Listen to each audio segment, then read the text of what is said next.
예배하겠습니다. 다 같이 묵상으로 기도를 드리겠습니다.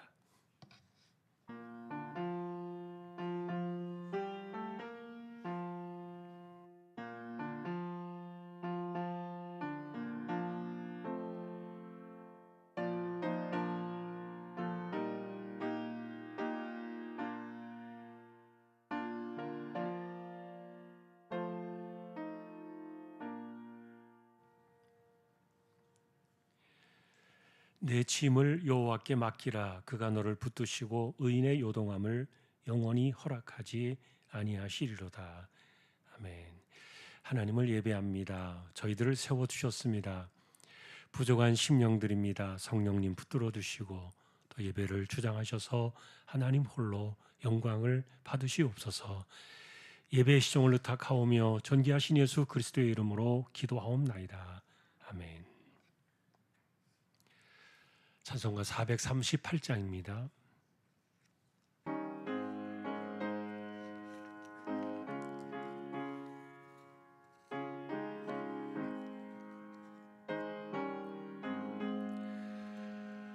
내 영혼이 은총 입어 중한 죄짐 벗고 보니 슬픔 많은 이 세상도 천국으로 화도다. 할렐루야 찬양하세. 내 모든 죄 사함받고 주 예수와 동행하니 그 어디나 하늘나라. 주의 얼굴 뵙기 전에 멀리 뵈던 하늘나라 내 맘속에 이루어지니 날로 가깝도다. 할렐루야 찬양하세. 내 모든 죄 사함받고 주 예수와 동행하니 그 어디나 하늘나라. 높은 산이 거친 들이 조막이나 궁궐이나 내 주 예수 모신 곳이 그 어디나 하늘나라. 할렐루야 찬양하세. 내 모든 죄 사함받고 주 예수와 동행하니 그 어디나 하늘나라. 아멘. 이태수 권사님 기도하시겠습니다.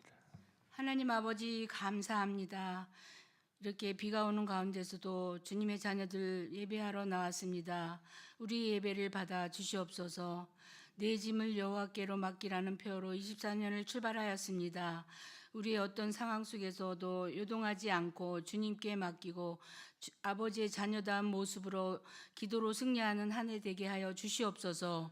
그럼에도 자녀다운 삶 살지 못한 것 용서하여 주시옵소서.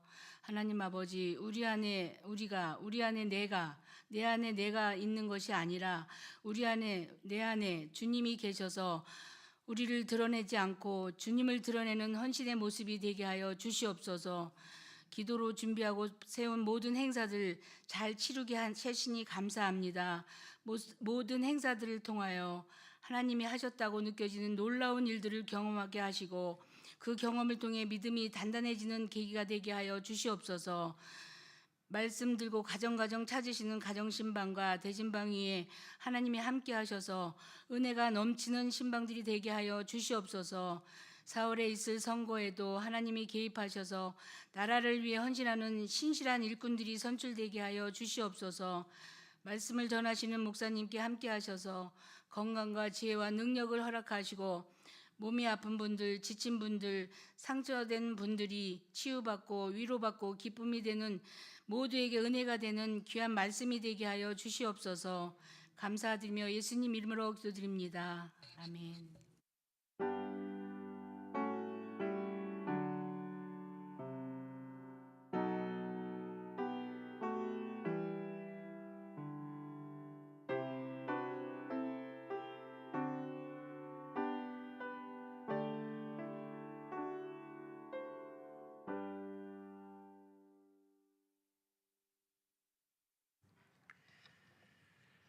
오늘 말씀은 열왕기하 25장이 되겠습니다.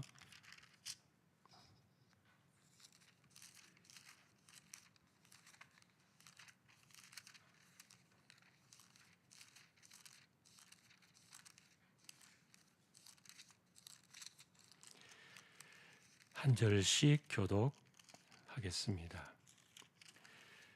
시드기야 제9년 열째 달 10일에 바벨론의 왕 느부갓네살이 그의 모든 군대를 거느리고 예루살렘을 치러 올라와서 그 성에 대하여 진을 치고 주위에 토성을 쌓음에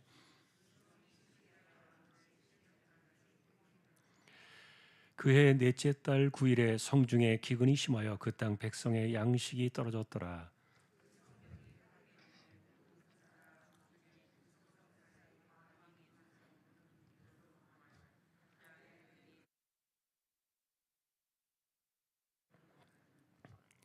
갈대아 군대가 그 왕을 뒤쫓아가서 여리고 평지에서 그를 따라 잡음에 왕의 모든 군대가 그를 떠나 흩어진지라.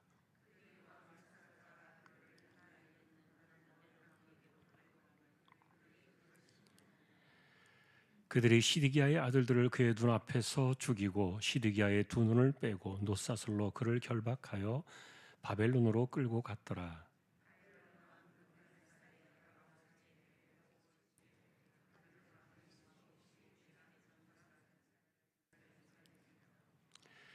여호와의 성전과 왕궁을 불사르고 예루살렘의 모든 집을 귀인의 집까지 불살랐으며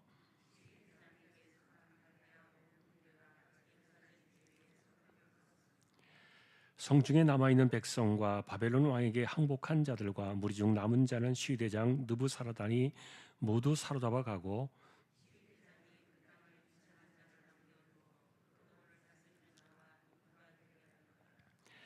갈대아 사람이 또 여호와의 성전의 두 놋 기둥과 받침들과 여호와의 성전의 놋바다를 깨뜨려 그 놋을 바벨론으로 가져가고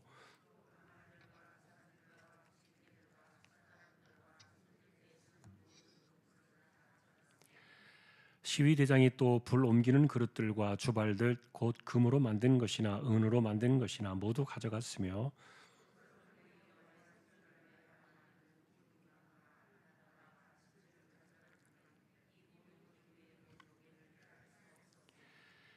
그 한 기둥은 높이가 18규빗이요 그 꼭대기에 논머리가 있어 높이가 3규빗이요 그 머리에 둘린 그물과 석류가 다 놋이라. 다른 기둥의 장식과 그물도 이와 같았더라.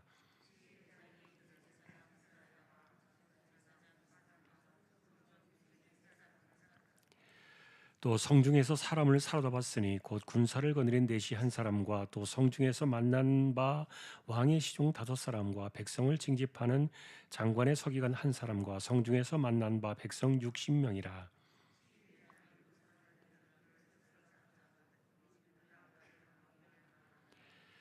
바벨론 왕이 하맛 땅 림나에서 다 쳐 죽였더라. 이와 같이 유다가 사로잡혀 본토에서 떠났더라.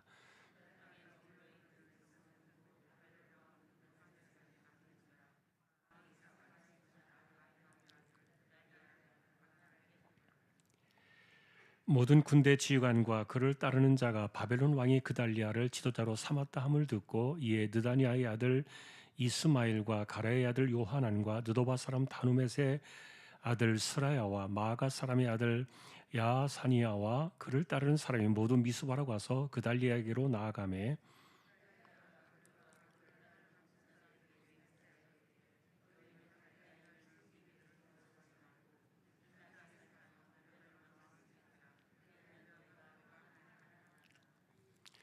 (7월에) 왕족 엘리사마의 손자 느다니아의 아들 이스마엘이 부하 10명을 거느리고 와서 그달리아를 쳐서 죽이고 또 그와 함께 미스바에 있는 유다 사람과 갈대아 사람을 죽인지라.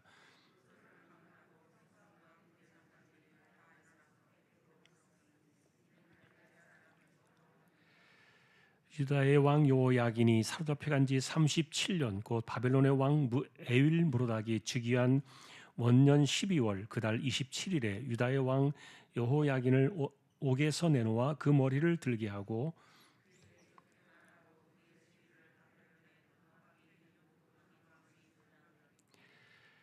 그 죄수의 의복을 벗게 하고 그의 일평생에 항상 왕의 앞에서 양식을 먹게 하였고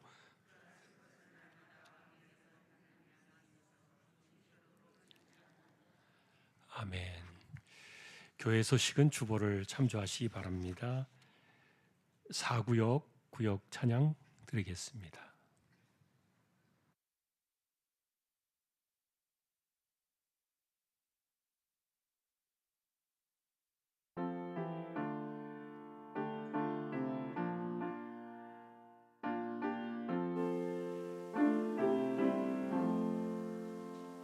바다 같은 주의 사랑 내 맘속에 넘치네 생명의 주를 위해 보혈 흘려주셨네 영원하신 주의 사랑 어찌 우리 잊으리 생명 주신 주님만을 영원히 찬양하리 주 못 박힌 언덕 위에 생명의 문 열렸네 깊고 넓은 은혜의 새 강과 같이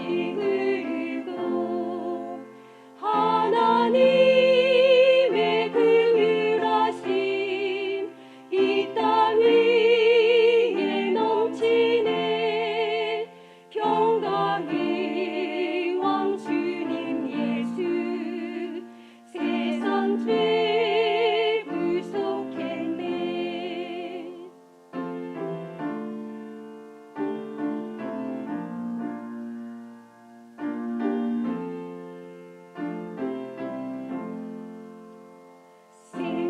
생명의 주 나를 위해 고백기를 쏟을 때 바다 같은 주의 사랑 그의 긍휼 넘치네 그 사랑 누가 잊으리 그 찬양 누가 멈추리 그의 사랑 그의 긍휼 영원히 기억되리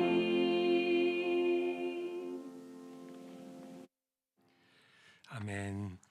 하나님 감사합니다. 사구역을 세워 주셨습니다. 한 해를 지나도록 붙들어 두시고 구역의 모든 가족들 그리고 또 함께하지 못한 이들에게도 동일한 은혜를 주셔서 올 한 해 승리하는 2024년 되게 하여 주십시오. 감사합니다. 말씀을 상고합니다. 부족한 종과 저희 모두에게 말씀으로 임재하여 주십시오. 존귀하신 예수님의 이름으로 기도합니다. 아멘. 열왕기하 마지막 장을 우리가 오늘 이제 보게 되었습니다. 다음 주부터는 이제 그 뒤로 나오는 역대상하는 조금 관점이 다르긴 하지만 그래도 같은 이스라엘의 역사를 다루고 있기 때문에 중복된 부분이 많아서 거기를 건너뛰고 이제 바로 포로 시대 이후를 다루는 그 에스라 성경으로 다음 주부터는 저희가 바로 볼 생각입니다. 오늘은 이제 예루살렘의 마지막 역사를 다뤄주고 있는데 그 마지막 왕은 시드기야라는 분이었죠. 이분은 요시야의 세 번째 막내 아들이었고요. 그리고 그의 조카였던 여호야긴이 18살의 나이에 석 달 만에 왕에 오른 지 바벨론 포로로 끌려가면서 바벨론에 의해서 왕의 자리에 올랐던 사람이에요. 그런데 이제 그가 11년의 시간을 왕의 자리에 있게 되는데 앞선 우리가 이제 바라본 이분들에 대한 성경의 평가는 그 시간들 속에서도 어쨌든 하나님을 버렸고 그리고 그 아버지 요시야가 갔던 그 온전한 하나님의 길, 신앙의 길은 전혀 그들이 따라가지 않은 것을 보게 됩니다. 아마도 이제 우리가 이런 역사들을 생각해 볼 때요, 나라는 위태롭고 그리고 더 이상의 어떤 그 희망이 없다고 생각되어지는 그런 때 인간적으로 무엇을 해야 하는가, 또 어떻게 해야 우리가 나라를 보존할 수 있을 것인가라는 그런 생각들에 대해서 왕의 입장에서 책임이 물론 분명히 있었을 거라고는 봐요.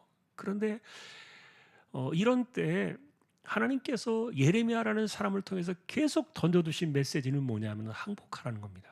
자존심을 버리고 그런 그 생각을 내던지고 내가 나라를 지킬 수 있다는 생각을 다 버려라. 하나님께서 이미 버리셨는데 너희가 무슨 힘이 있어 그것을 할 수 있겠느냐. 그러니까 항복하라. 그러면 내가 너희들의 목숨은 보존해 줄 것이고 그리고 이 나라와 그리고 또 한편으로 성전까지도 보존되어질 수 있었을지도 모르겠어요. 그것이 이제 그들을 향해 주셨던 계속된 메시지였는데 그런데 어쨌든 이들은 하나님을 위한다는 그런 명분 그리고 하나님의 영광이라는 그런 목적보다도 자신들이 생각하는 그 나라를 지키는 방식 그리고 나라를 보존하는 방식 이런 그 인간적인 생각을 버리지 않았던 것이 큰 문제였던 것으로 보여져요. 여러분 이스라엘과 우리나라를 직접적으로 비교할 수는 없다고 말씀을 드렸는데 왜냐하면 우리나라는 세속 국가예요. 지금 기독교가 많다고 해도 30%를 넘지 못합니다. 20%에서 30% 사이를 오가는 기독교 인구가 지금은 많이 되었는데 그런데 예를 들면은 우리나라가 해방 이후에 1945년도에 해방을 하고 그리고 불과 나라가 이제 세워진 지 얼마 안 된 아주 어수선한 그런 때에 5년이 안 된 6월 25일 날 1950년도에 전쟁이 일어나잖아요. 우리나라에 있었던 그 치욕적인 내란 사건이죠. 그 당시에 굉장히 많은 사람들이 목숨을 잃었고 그리고 어린아이들도 고등학생들도 다 전쟁터에 끌려갔고 막 그랬던 그 역사가 우리의 그 아픔들 속에 남아 있는데 여러분 그 당시에 이 북한의 인민군 그리고 거기에 합세했던 중공군 예를 들어서 이런 그 세력들이 밀고 내려가 가지고 제가 알기로도 저 부산 밑에까지 마산 부산 그 지역 끝에까지 밀고 갔던 것을 우리가 역사 속에서 알고 있는데 조금만 남겨놓고 있었죠. 그 땅만 차지해버리면 이제 한반도가 완전히 김일성의 손에 넘어가는 그런 위태로운 순간들이 있었는데 그게 불과 몇십 년 전의 일 아닙니까? 한 세대 물론 이제 100년도 안 된 그 세대입니다만 그런데 그때 우리 기독교인들이 인구가 3%도 안 됐다고 그렇게 기록이 나와 있어요. 3% 그러면 전체 우리나라 기독교 인구 가운데 퍼센트가 그 정도밖에 안 되면은 얼마 안 된 거죠 기독교 인구가. 그런데 그 얼마 안 된 기독교의 사람들이 기독교인들이 부산 마산을 중심으로 모여가지고 뭘 했습니까? 권리기를 했습니까? 총을 들었습니까? 물론 그런 것들도 한 사람들도 있어요. 그러나 그들이 했던 것은 하나님 앞에 엎드려 기도했던 거예요. 우리 역사 속에서 우리는 그런 것들을 볼 수 있었고 경험을 했어요. 이미 신앙의 선배들이 그렇게 했고요. 그리고 이제 밤을 새워서 기도를 하면서 어쨌든 그들이 바라보았던 그 당시에 한국 교회 내에서 바라보았던 그 관점들은 이 모든 역사의 주권자가 하나님이시라는 사실을 의심하지 않았던 거죠.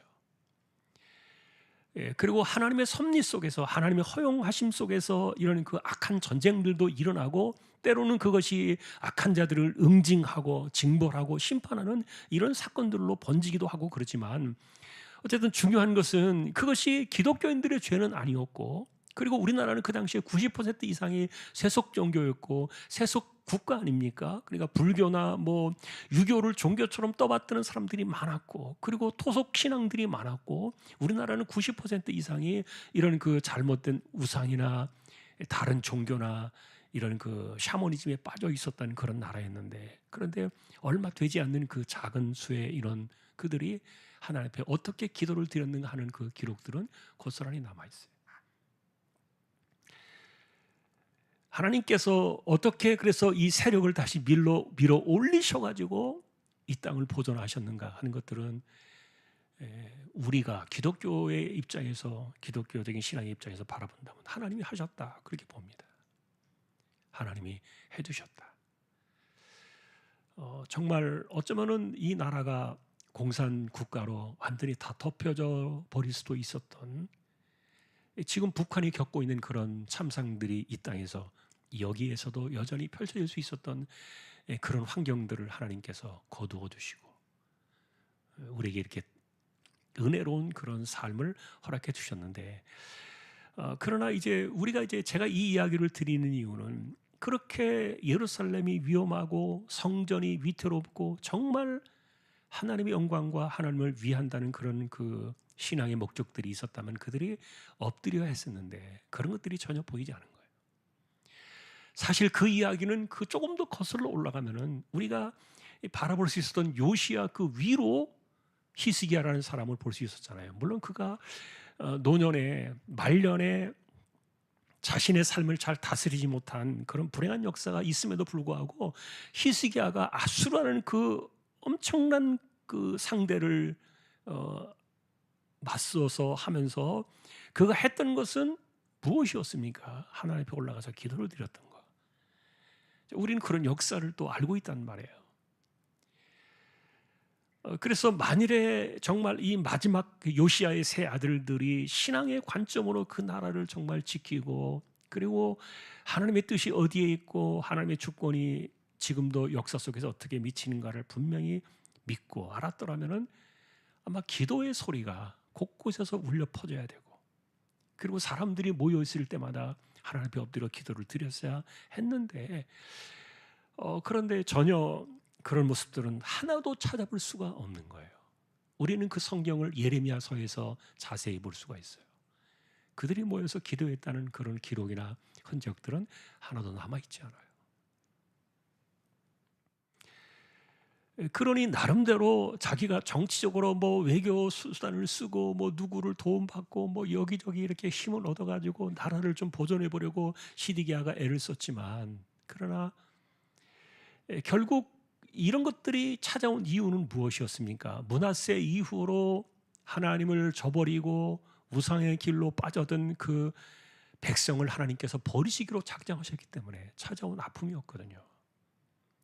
그건 우리나라와 다른 것은 그들은 언약 국가였고 그리고 언약 백성이었기 때문에 하나님 중심으로 모든 것들을 풀어나가고 생각해야 옳았다는 거예요. 그런데 어쨌든 이 시드기야 마지막 왕은 이전에 자기 형들처럼 그런 생각을 다 버리고 끝까지 하나님을 찾지 않습니다. 그것이 굉장히 불행한 그 마지막 우리가 바라볼 수 있는 아픔의 역사였고요. 그러다가 그가 이제 9년째가 되던 왕이 된 지 9년째가 되는 그 중간에 시드기야가 지난번에도 말씀드린 것처럼 바벨론에게 한번 끌려가서 그 나라 왕 앞에 바벨론 느부갓네살 앞에 가서 충성 맹세를 하고 돌아온 사람이에요. 그런데도 정신을 차리지 않고 끝까지 겉으로는 충성하는 척하면서 뒤로 다 속여가지고 이렇게 하는 것이 다 들통이 나버리고 이러니까 9년째가 되던 그해 10월 10일이었습니다. 느부갓네살의 직접 군대를 다 몰고 예루살렘을 향해서 진격을 한 거예요.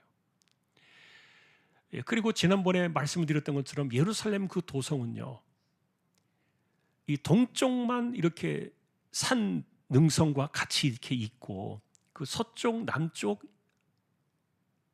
이쪽은 전부 이 낭떠러지예요.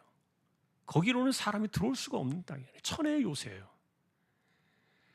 그러다 보니까 이 동북쪽으로 느부갓네살 군대가 들어와 가지고는 그 흙을 퍼 날라서 토성을 쌓기 시작하는 거예요. 언덕을 쌓은 거죠.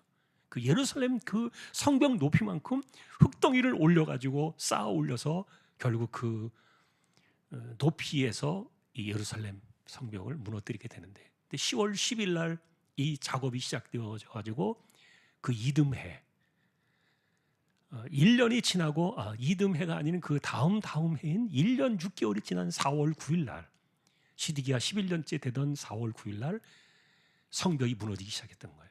함락이 되기 시작했던 거죠. 이미 성 안에서는 난리가 났었고, 그리고 그 당시의 인구를 보니까 대략 그 성 안에 예루살렘 안에 살던 사람들의 그 인구는요, 히스기야 시대에 대략 한 2만 명이 살았다는 기록이 있어요. 그렇게 보면은 그 이후로 조금 더 늘었다 할지라도 뭐 인구가 3만 명이 안 되는 이제 그런 인구인데, 그것도 그 당시에는 굉장히 많은 인구죠. 여러분, 예를 들면 우리나라도 과거에 뭐 5만 명 이렇게 되면은 그 제가 알기로 그 행정 구역이 좀 높아지는 것으로 이렇게 알고 있었는데, 그 당시에 옛날에 수천 년 전에 3만 명, 2만 명 이런 숫자는 굉장히 많이 살았다는 거예요. 근데 그 안에 있는 사람들이 완전히 다 그냥 이렇게 정말 도간에 찌든 쥐와 같이 나갈 길이 없이 갇혀버렸는데, 그런데 4월 9일 날 허물어지고 만 거예요.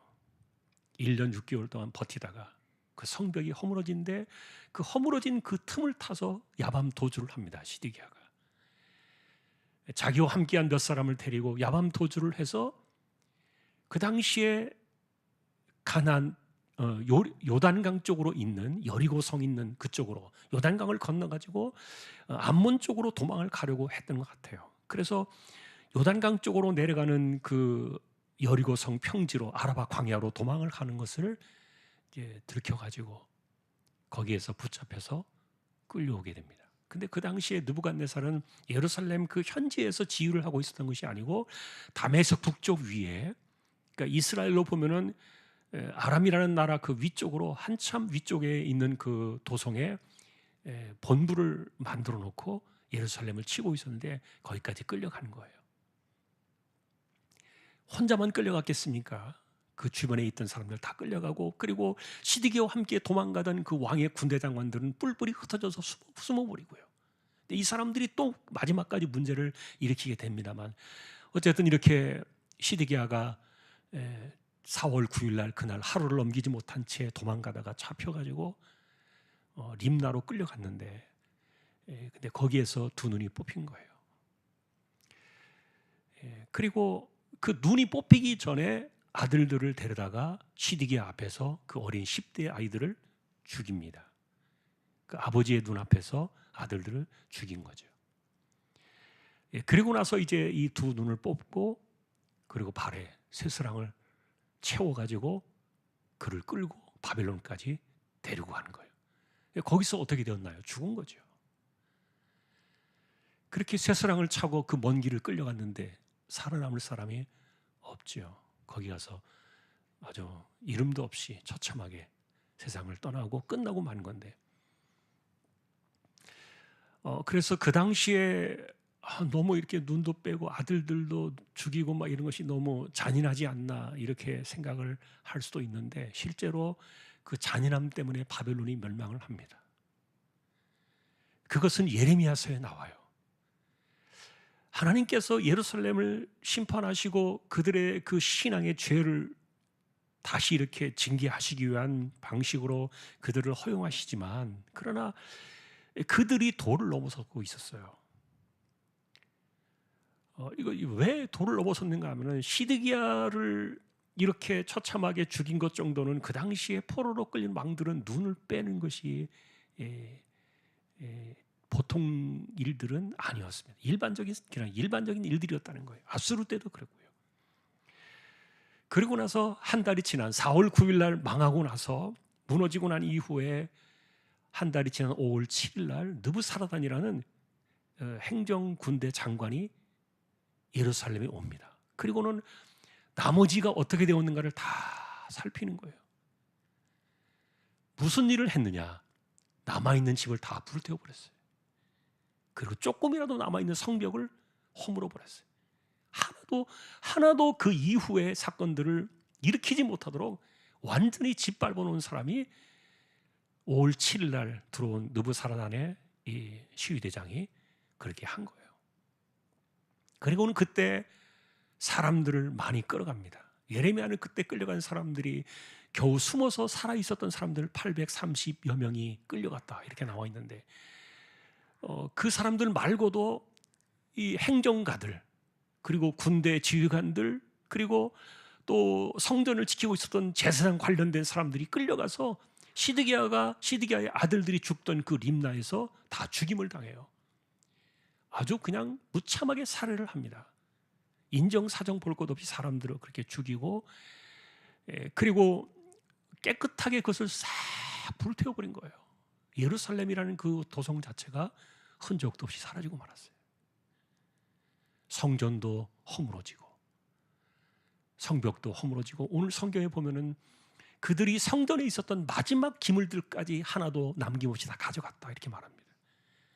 솔로몬 시대에 세워졌던 그 하나님의 영광이 함께하던 그 성전의 모습들이 아예 처음으로 돌아가 버린 거예요. 잿더미와 같이 그렇게 돌아가 버렸고요. 그것을 5월 7일 날 돌아온 느부사라단이 그렇게 하면서, 그리고 나서 그가 돌아가면서 대신 세워놓은, 그래도 마지막 비천한 사람들은 남았잖아요. 그 사람들은 포도원과 농사를 짓게 했는데, 그 농사를 짓게 한 이유는 먹고 살도록 해준 것이 아니라 농사 지어가지고 바치라고 그렇게 그들을 남겨놓았던 거예요. 비천한 사람들을. 그리고 나서 이 느부사라단이 돌아가면서 예루살렘은 완전히 불타 없어졌기 때문에 거기서부터 조금 떨어진 미스바라는 그 도성에 그달리아라는 사람을 총독으로, 임시 총독으로 세우게 됩니다. 그것이 그해 BC 560년에 5월 7일의 일이었어요. 이렇게 그달리아를 총독으로 세웠는데, 그리고 이제 느부사라단이 돌아갔단 말이에요. 예루살렘을 다 허물어버리고 돌아가고 난 뒤에 이제 어떤 일이 벌어졌는가 하면은, 시드기야와 함께 도망가던 사람들이 그때 시드기야가 아라바 평지에서 그 여리고 성 근처의 그 평지에서 붙잡혀가지고 왔다 그랬는데, 그때 뿔뿔이 흩어져 도망갔던 사람들이 다시 모여든 거예요.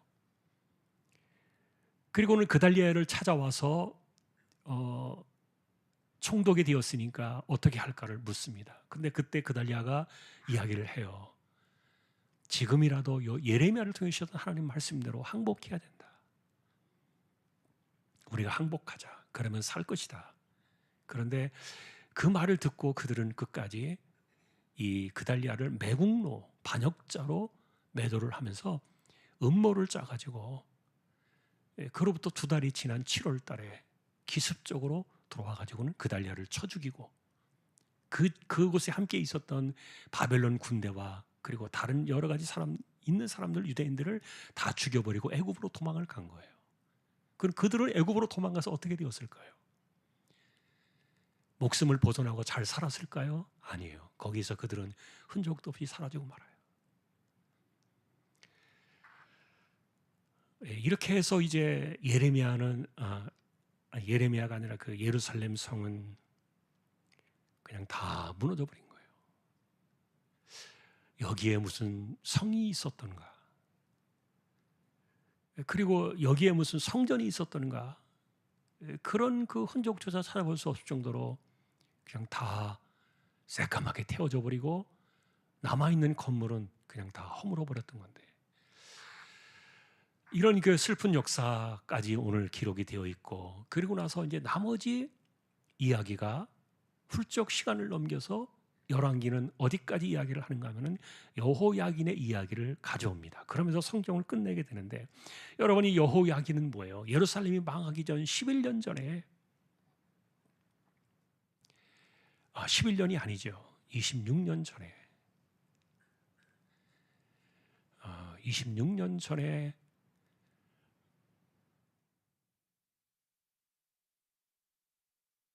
조금 더 시간을 정확하게 그의 나이로 보면은 37년째가 되던 해네요. 예루살렘이 망한 지 26년째가 되던 해고, 그가 포로로 끌려온 지 37년째가 되던 해에 느부갓네살이 죽습니다. 그 세계를 호령하고 못된 아주 악랄하게 사람들을 무참하게 짓밟고 죽였던 그 느부갓네살이 사라지고, 그 다음에 그의 아들 에일모르닥이 왕위 오르게 됩니다. 에일모르닥이 왕에 오르자마자 희한하게 어쨌든 그 여호야긴 37년 동안 옥에 있었던 이 여호야긴을 풀어준 거예요. 그리고 나서 이 사람이 옥에서 풀려나가지고, 그때 그의 나이가 55이었어요. 18살에 끌려와가지고 지금 55살의 나이가 되었어요. 그리고는 그가 60대 후반쯤에 죽은 것으로 추정이 되어지는데, 죽을 때까지는 이 에일모르닥이 왕자와 같이 자기의 식탁에 앉아서 이 사람을 굉장히 선대하는 가운데 그가 세상을 떠나게 되는데, 그런데 자, 우리가 지난번에 보셨던 것처럼 마태복음에서 메시아의 족보를 이야기할 때, 아브라함과 다윗의 자손 예수 그리스도의 세계를 이야기할 때 이 여호야긴이 올라온다고 말씀을 드렸죠. 이 사람의 이름이 여고냐라는 이름으로 기록이 되어 있고요. 그리고 그의 숙부들이었던 두 사람과 자기 아버지, 그 세 사람의 왕의 이름이, 세 왕의 이름이 지워지고 사라졌다, 이렇게 말씀을 드렸는데, 그런데 이제 이 이야기를 왜 이렇게 열왕기는 기록을 했을까라고 보는 건데, 마지막 왕족의 시가 사실은 여호야긴이었고요. 다윗 왕조의 그 마지막 시가 여호야긴으로 바벨론에서 이렇게 살아 있었던 것이고, 그래서 이런 모습들을 보면서 열왕기는 왜 이렇게 그의 이야기를 마지막으로 가져왔을까라는 그 의문이 사실은 있었어요. 왜냐하면 그로부터 시간이 많이 지났으니까요. 한 30여 년이 지난 이후의 사건이었으니까. 그런데 이때까지 열왕기를 기록한 분이 살아있다가 마지막까지 이것을 보고 그가 이제 성경을 덮는 겁니다. 열왕기서를 덮게 되는데, 그래서 우리는 이렇게 생각하는 거예요. 여러분, 우리가 BC 586년에 시드기야 11년째가 되던 그 4월 9일 날 나라가 망할 때, 그 전에 예레미야가 백성들이 했던 이야기가 있어요. 70년 만에 돌아올 것이다. 약속을 했어요. 70년 만에. 그런데 여러분, 70년을 한번 생각해 보세요. 70년을 생각하면은 한 사람이 70살이 된다는 그런 개념으로 보면은 물론 한 세대 속에 포함되어 있다고 볼 수 있을지 모르겠지만, 보통 우리가 30살 이전에 결혼을 해서 자녀를 낳는다고 생각해서 한 세대를 30살로 친다 그러면 두 세대가 지나가는 거예요. 70년이면 결코 짧은 세월이 아니에요. 그러면 두 세대가 지나간다고 생각하면, 여러분, 우리가 예를 들어서 70년 전으로 돌아가 버린다면 1960년대 일이에요. 70년 전으로 생각해서 이렇게 돌아가 볼 때 1960년대 그 당시의 일들로 이렇게 돌아가면 기억이 잘 안 날 수도 있어요. 물론 그때 이후로 지금까지 살아오신 분들은 기억이 생생하게 남아있을 수도 있겠지만, 어쨌든 70년이라는 세월이 긴데, 그러다 보니까 하나님께서 사실은 26년째가 되던 해에 이 여호야긴을 석방시켰거든요. 그리고 나서 정확하게 24년 후에 이스라엘이 돌아옵니다. 저는 그래서 이 연도를 딱 생각해 볼 때 절반쯤에 해당되어지는 이 여호야긴 시대에 하나님께서 그들에게 희망을 잃지 않도록 여호야긴을 석방시켜 주셨다, 이렇게 보는 거예요. 하나님의 약속은 반드시 이루어진다는 것을 보여주었다는 거죠. 정말 그리고 실제로 24년이 지난 이후에 여호야긴은 돌아오지 못합니다만 그가 죽고 난 이후에 후세대의 사람들이 돌아오기 시작하니까 스룹바벨의 그 귀한 이 사건들이 일어나잖아요. 이제 우리가 이런 것들은 이제 에스라서 이후의 성경을 통해서 우리가 만나게 되는데, 그래서 하나님께서는 약속을 그대로 이행하신다는 분이라는 것을 여호야긴을 통해서 보여주셨다. 이렇게 우리가 이제 마지막으로 정리해 볼 수 있습니다. 그런데 이제 끝으로 한 가지를 정리할 때 중요한 것은 우리가 이런 거예요. 한 가지 결론을 얻어낼 때 사람의 생각이나 뜻은 영원하지 못하다는 겁니다. 그리고 사람의 생각과 고집이 그것이 예를 들어서 인간이 아무리 100년 대계를 계획하고 생각한다 할지라도 그것을 사람은 책임질 수가 없어요. 우리가 뭐 교육도 100년지 대계라고 이렇게 이야기를 하는데, 그러나 그런 것들을 바라보면서 훗날을 생각하면서 이렇게 하는 것이 사실은 맞지만, 그러나 하나님의 계획과는 전혀 무관한 인간의 힘만으로 이런 것들이 가능한가 하는 거예요. 역사 속에서 우리는 그래서 이 요시아의 세 아들들이 그 반대의 길을 걸어갔던 거예요. 이들은 인간의 힘으로 뭔가를 할 수 있다고 생각했고 인간의 힘으로 뭔가를 세울 수 있다고 생각을 했던 거예요. 그러나 사람의 생각과 사람의 뜻은 이거는 영원하지 못한다. 뭐 영원하다는 말까지도 붙이기 곤란한, 정말 과연 한 세대 그 이유를 넘어갈 수 있을까? 불가능하다는 거예요. 그러니 이 역사 속에서 분명하게 하나님의 이 섭리를 계속 이어나가고 그 다음 시간들을 책임지고 만들어 나가시는 분은 하나님이시지 사람이 손댈 수가 없다는 거예요. 그리고 이 분명한 역사의 시간들은 하나님의 말씀 속에서 말씀 그대로 이어져 나가는 것이지 사람이 손댈 수 있는 부분이 하나도 없다는 거예요. 마지막 예루살렘의 멸망과 그리고 그것을 끝까지 인간의 힘으로 받쳐보려고 했던 이들의 그 처참한 역사 속에서 만나는 마지막 결론이에요. 그러니까 그 가운데서도 하나님께서 다윗 왕조의 그 씨를 말리지 않으시려고 끄집어낸 사람이 여호야긴이었거든요. 그대로 거기에 두면은 이 사람마저 완전히 죽어버리고 끝나버리니까. 그래서 석 달 만에 왕이 된 지 석 달 만에 18살 된 여호야긴을 끌어다가 바벨론에다가 숨겨놓으신 거예요, 사실은 하나님이. 그래서 저는요 37년 만에 풀려났다 그랬잖아요. 18살에 끌려가서 55살에 풀려났는데 그 세월에 일반적인 왕의 이런 그 중심을 가지고 있었다면요 자살을 하거나 아마 먹지 않았거나 죽었을 거예요. 인간의 자존심과 인간의 생각으로 생각하면요 견디기 힘들어요. 그리고 함께 포로로 끌려왔던 수많은 사람들이 그 여호야긴을 바라보면서 무슨 생각을 했을까요? 그리고 뭐라고 말을 했을까요? 그들 역시 그 처참한 그 포로 난민촌에서 텐트를 치고 정말 비참한 삶을 살고 있었는데 그들이 그 왕족이라고 왕이라고 그 포로로 끌려와 있는 옥에 갇혀 있는 그를 바라볼 때 그 백성들이 바라보는 그 여론이나 시선이나 이런 것들이 어떻을까요? 그러니까 여호야긴의 입장에서는요 포로로 사실 끌려갔을지라도 거기에서 사는 것이 아니었을 수 있다는 말인데, 그런데 하나님이 그를 살려주셨어요. 살려내셨어요. 결과적으로 보면은 그래서 여호야긴을 통해서 다시 이 다윗 족보의 메시아의 세대를 하나님 이어가시는데 가만히 내버려 두면 안 되니까 하나님께서 그를 들어서 빼가신 거예요. 이렇게. 그것이 여호야긴의 역사였다고 보는 겁니다. 여러분, 그래서 인간의 생각을 가지고 고집하고 그것이 마치 진리인 것처럼 그것이 영원할 것처럼 이렇게 대들고 하는 것이 얼마나 위험한가 하는 것들을 마지막까지 보여준 거예요. 우리는 그저 하나님 앞에 순종하고 엎드리고, 그리고 뭐 내가 죽더라도 나는 옳은 길을 갈 거야라는 이런 생각들이 하나님의 뜻과 이렇게 대치가 되어질 때는 그게 오만이고 교만이고 완고하고 완악한 고집일 뿐이지 신앙이 아니라는 거예요. 국가를 위하고 교회를 위하고 그런 것들이 아니라는 거예요. 자, 결과적으로 어쨌든 사람의 생각과 뜻은 영원할 수 없다. 그래 우리가 따라가야 될 것은 영원하신 하나님의 섭리와 역사의 주권과 이런 것들을 따라가야지. 열왕기를 마지막으로 정리를 내리면서 이렇게 열왕기서의 성경을 내리면서 우리가 바라본 마지막 결말은 그거예요. 그래도 하나님의 뜻을 따라갔더라면 하나님께서 예루살렘을 그렇게 무참하게 망하게 하지는 않았을 텐데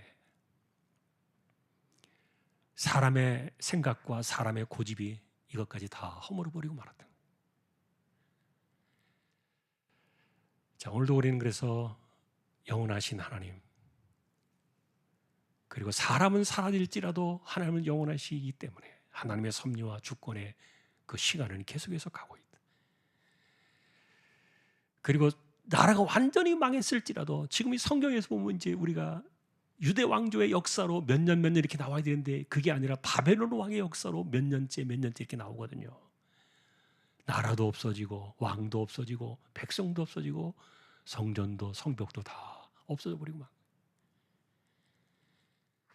이거는 하나님이 하신 것이 아니에요. 인간의 마지막 완악함이 만들어내는 처참한 더해진 재앙의 결과였다는 거예요.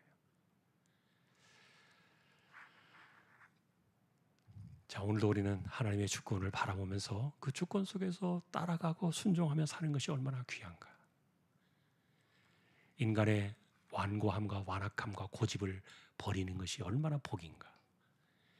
한번 더 우리는 것을 생각하면서 하나님의 주권 속에서 또 우리가 이런 것들을 신앙을 돌아보고요. 또 다음 주부터 우리가 만나게 될 에스라서를 통해서는 이제 포로지에서의 그들의 삶이 어떠한가를 우리가 만나게 될 겁니다.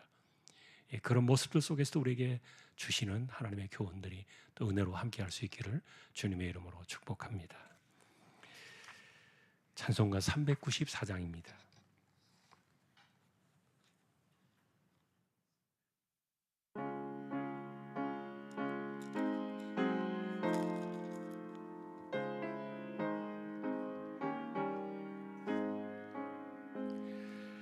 이 세상의 친구들 나를 버려도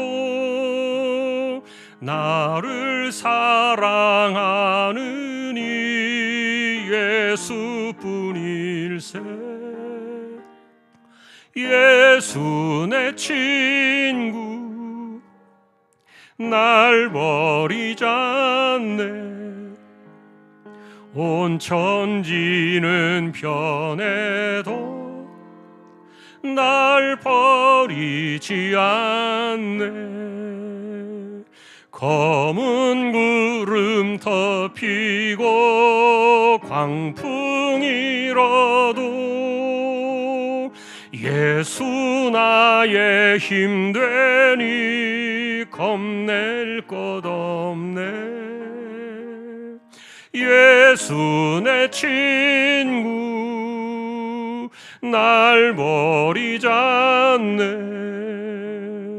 온 천지는 변해도 날 버리지 않네. 괴로운 일 당해도 낙심 말아라. 영원하신 주 능력 나를 붙드네. 예수 내 친구 날 버리지 않네. 온 천지는 변해도 날 버리지 않네.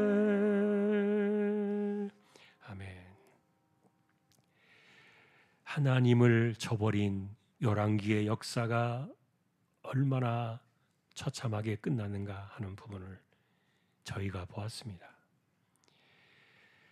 이 땅의 주권자이시며 역사를 만들어 가시는 하나님을 우리가 바라봅니다.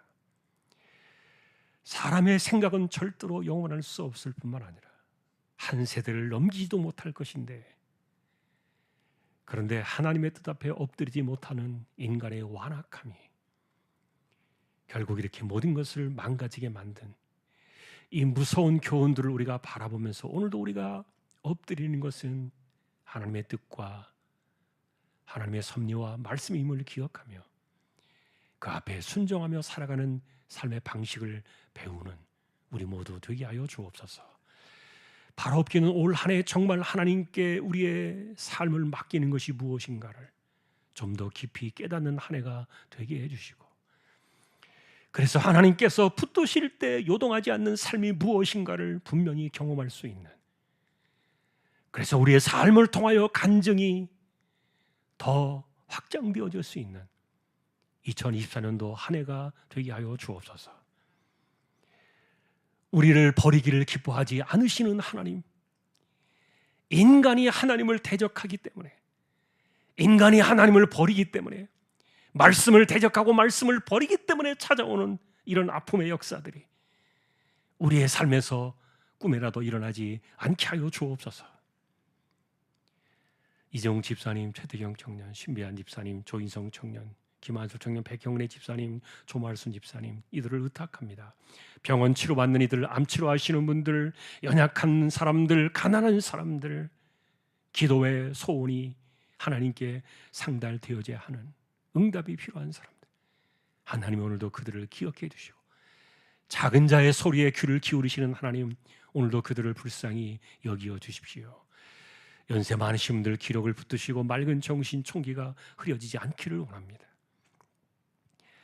선교지와 개척된 교회와 세우신 주님의 종들, 그리고 우리 주왕의 모든 식구들, 어린아이로부터 노년에 이르도록 하나님께 지켜두시고 온전히 하나님만을 신뢰하며 온전히 하나님만을 섬기며 이 믿음의 길을 걸어가 하나님께 영광을 돌리고 이 땅에서 이와 같은 혼란과 재앙과 아픔을 겪지 아니하고 하나님의 붙드심으로 세상을 이기며 살아가는 우리 모두가 다 되기를 존귀하신 우리 주님의 이름으로 간절히 기도하오며,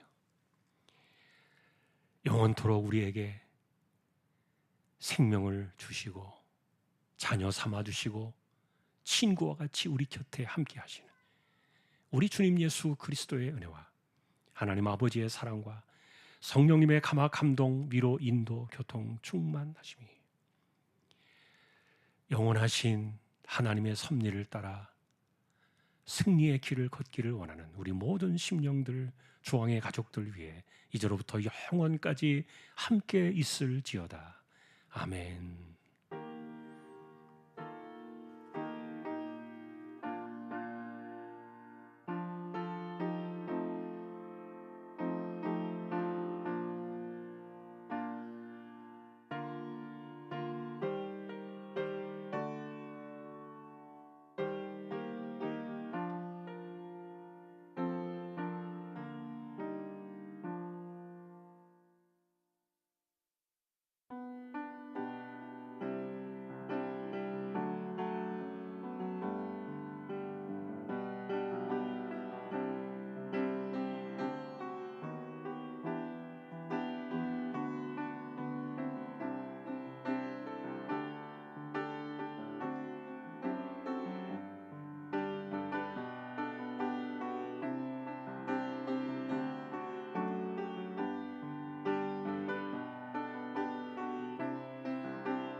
기도를 드리고 교제 보겠습니다. 하나님 감사합니다.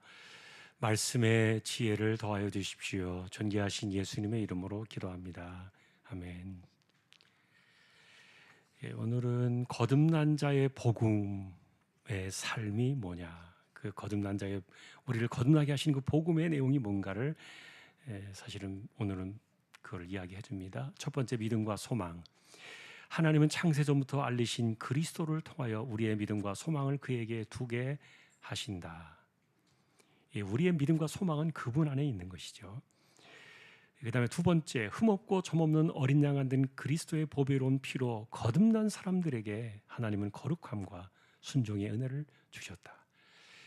자, 이거는 하나님께서 일방적으로 주시는 선물이에요. 그런데 우리가 하나님의 법을 생각할 때 거룩함과 순종의 은혜를 주셨다는 말은 이것이 우리가 가야 될 방향이라는 것들을 알려주고 있기 때문에 우리가 어떤 마음을 갖고 살아야 될 것인가를 일깨워 주시는 것이기도 하고 이것이 가능하게 되었다는 말이기도 해요. 그러면 이전에 우리가 거듭남의 은혜를 받기 이전에 그 당시의 상태로는 죽었다 깨나도 거룩하지 못해요. 그리고 죽었다 깨나도 순종의 자리를 이루어갈 수 없어요. 그런데 이것이 가능하게 되었다는 거예요. 거듭났다는 말은 우리가 거룩한 자가 이미 되었다는 말이고 순종의 은혜가 가능하게 되었다. 그런 관점들을 우리가 좀 볼 필요가 있고요. 그래서 세 번째, 이제 우리의 삶은 순종하는 자로 사는 것뿐. 이전에 알지 못하던 자와 같이 살 수는 없다. 이전에 알지 못한 자란 말은 하나님을 알기 이전, 그리스도를 만나기 이전, 복음을 알기 이전처럼 살 수는 없다는 거예요. 이제 우리의 삶 자체가 기본적으로 달라졌다. 자, 그래서 그리스도 안에서 우리의 믿음과 소망이 있는데 우리의 삶이 이렇게 달라졌다는 것들을 말해 주었고요. 두 번째, 진리를 순종할 때, 자, 2-1번의 구원의 진리는 우리 영혼을 깨끗함에 이르게 했다. 이건 우리가 금방 이야기했죠. 두 번째, 구원의 진리는 형제를 사랑하는 일에 거짓이 없게 하셨다. 그러니까 베드로는 그렇게 본 거예요. 우리가 지금 삶은 성령으로라는 성령의 길에 있어서의 가장 큰 그 팩트가 뭐였습니까? 사랑이었잖아요. 바울도 그 이야기를 했고요. 베드로 역시 똑같아요. 그래서 형제 사랑이 거듭난 자의 길을 걸어가는 이게 정말 확실한 열매요, 증표였다는 것들을 말해주는데 거짓이 없는 사랑을 하게 되었다. 거짓이라는 게 뭐예요? 내 감정이나 내 어떤 그 판단이나 이런 것에 이렇게 왔다 갔다 하는 게 아니에요. 그러니까 예를 들면은 내가 정말 그 형제를 사랑해. 그런데 나한테 못된 짓을 하는 것을 보니까 내 눈에 이게 벗어나는 것을 보니까 틀렸어. 그 다음부터는 사랑하고 싶지 않아요. 이런 개념들은 정말 거짓이 있는 사랑이에요. 진짜가 아니라는 거예요. 그래서 거짓이 없는 베드로의 사랑의 이 개념은 내가 그 사람을 어떻게 보느냐, 그 사람이 나에게 어떻게 하느냐 이런 건 상관없이 그냥 무한하게 형제를 사랑하게 되는 이것이 거듭난 자를 향한 거짓이 없는 사랑이었다. 자, 세 번째, 이것이 진리인 것은 거듭남의 역사가 영원히 썩지 않는 말씀으로 되었기 때문이다. 우리가 이렇게 되어질 수밖에 없는 것은 이거는 영원히 썩지 않는 말씀으로 되었기 때문에 이것조차도 이제는 이게 변함없는 진리가 되었다는 거예요. 자, 베드로는 이것이 복음이고 변치 않는 말씀이었다. 이걸 선언해 주었습니다. 자, 그래서 내용을 좀 볼까요? 우리의 구원이 어떻게 왔는가에 대한 이해는 우리의 삶을 결정한다. 하나님은 외모로 사람을 보시지 않고 각 사람의 행위대로 심판하시지만 우리가 받은 구원은 헛된 행실에서가 아니다. 은금보다 귀한 어린 양의 보배로운 피로 값없이 주신 은혜였다.